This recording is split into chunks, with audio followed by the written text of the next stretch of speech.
If you look at coin market cap right now, the past 7 days, one of the bigger movers percentage-wise is Maker. Do you know a lot about Maker? So in the past, like 17% in the past like couple of days, outperforming Bitcoin and Ethereum as far as percentage move.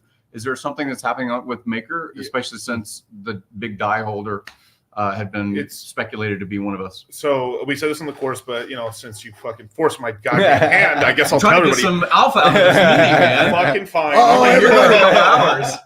But Maker's converting itself into an L1. So Maker is going to be an L1 token.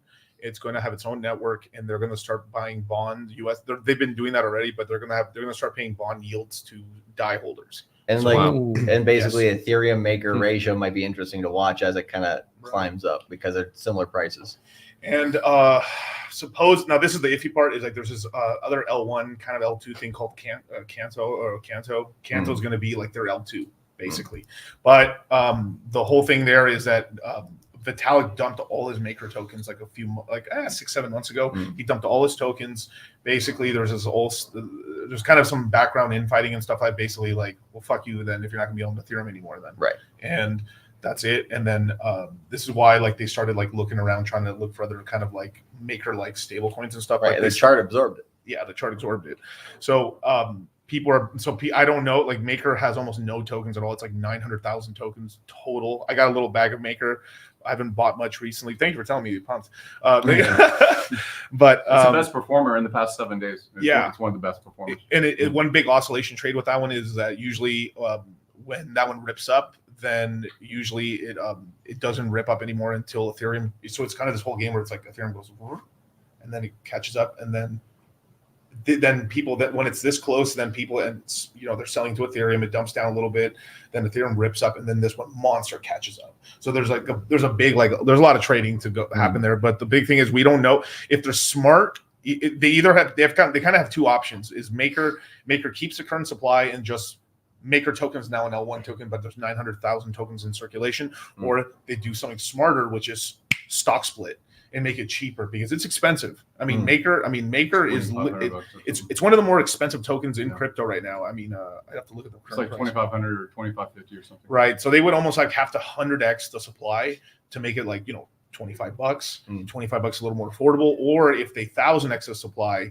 then we're talking about a $2 coin, $2.50 coin. In October 2020, what was the stock split that they did on Aave? Was it like it was five?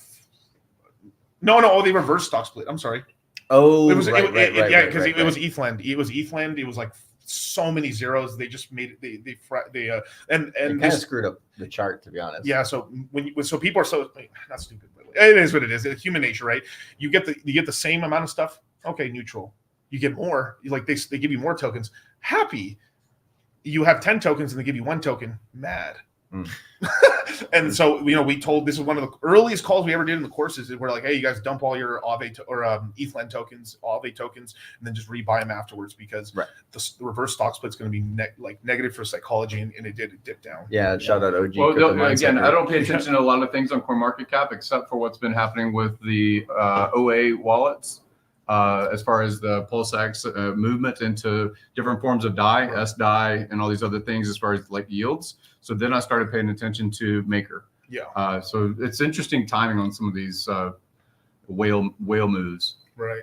So this is why my speculation, because like the reason I started like same sort of thing like you, like I started looking into DAI, especially because the OA held 13-14% of the total supply.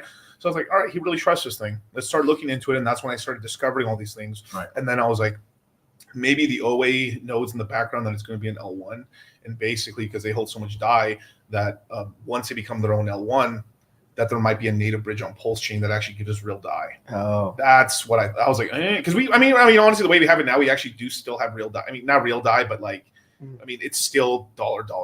It all is, right? Yeah.